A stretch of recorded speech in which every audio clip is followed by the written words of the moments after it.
Welcome to the program. I'm Mark Imperial. This segment's brought to you by booksgrowbusiness.com. It's the place where busy professionals get their books done and published to educate consumers, grow their businesses, and to leave a legacy.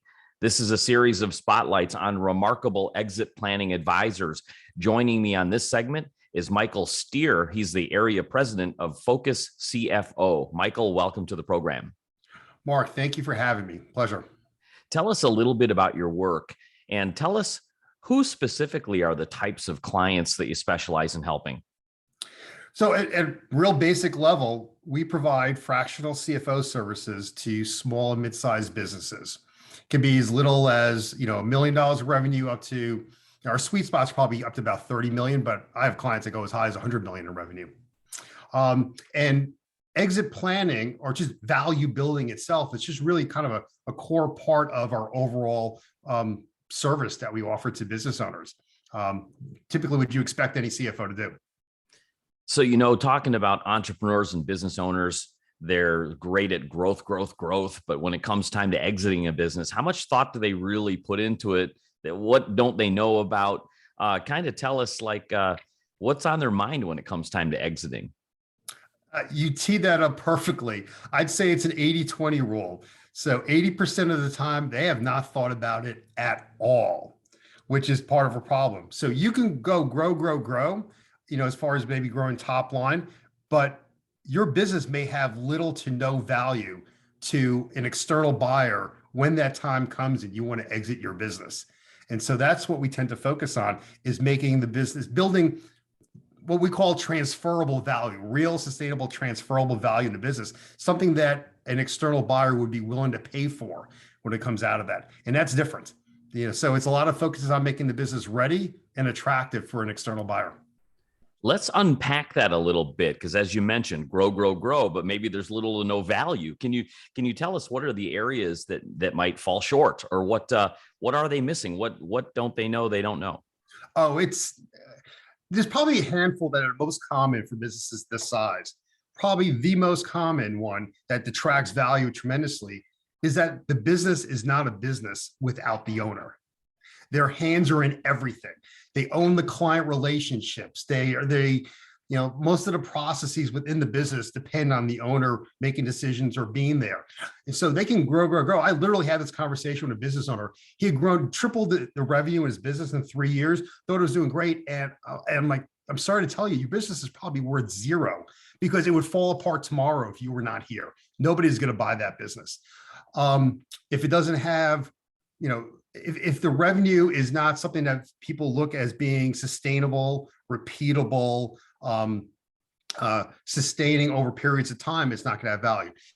If you don't have processes, sales processes, operational processes that are documented, that are understood by everybody in the organization, that makes it of less value to an external buyer, because they can't run the business without the owner being there.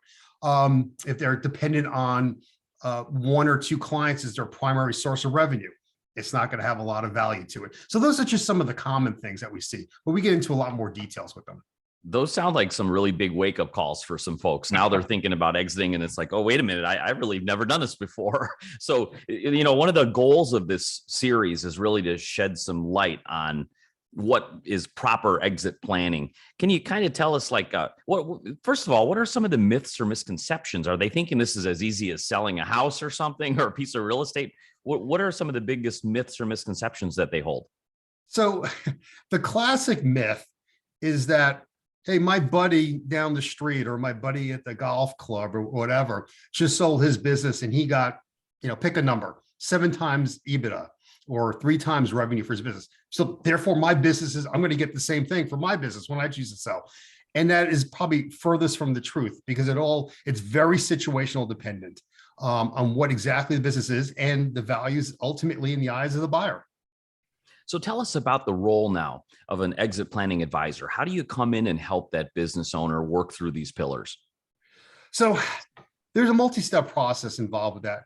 First is it's just getting to know the business, understanding what their goals are, even from a personal perspective. What are your goals for the business? What are your retirement goals? What do you think you need at the end of the day? when you ultimately decide you're going to retire from the business, whether it's 3 years out or 10 years out, it doesn't really matter. And could you net that from the business today if you sold it? Most of the time, the answer is no. And there's usually a pretty large gap between what it may be worth today and what they think they need for whatever retirement they envision for themselves. And it's that gap that we ultimately determine is the work we have ahead of us. How do we, spend the next couple of years at least, right, righting the ship, shoring up the business, improving whatever needs to get proven, so that the business can actually be close to being, worth what they want to get out of it at the end of the day. That's the biggest piece of it. And then, we spend some time protecting what we have today. Do you have all the insurance properties in place? Do you have any legal liabilities? Whatever it is, a slew of things along the way, just to protect what you have today. And then let's spend the next X number of years building up the value. So a value growth stage behind it all. Fascinating insight. Michael, what inspired you to get into this field and help, owners with their exit planning? How did you get started? So there's two angles to this. Focus CFO has been around for almost 20 years, and it's made up predominantly of two types of folks, either ex-CFOs who have stepped away from whatever corporate jobs they have in the past and have a passion for wanting to work with small business owners and help them be more successful. And then there's folks like myself who are market presidents in different areas. We're typically ex-business owners ourselves. And that's certainly the case with me. I had founded and ran, grew, and ultimately sold my prior business, and I just did 3 years ago. And this was part of my mission. I wanted to do something where I can continue to work with other business owners and have them have some level of success and learn from more of my mistakes probably than all my good decisions, but a combination of both to get along that way. Terrific. Michael, before I ask you my last question, is there anything that I didn't think to ask you that you feel is really important to share with business owners considering exiting now or in the near future? The biggest thing is, the old saying, when's the best time to start exit planning, right? It was, when you first started the business. When's the next best time to start exit planning? Today, right? So get started with it, because there's usually going to be a lot of work involved and there's a lot more to it. And the other myth to keep in mind is most people think about exit planning as something you want to do when you've decided that it's time to exit your business, which is usually way too late.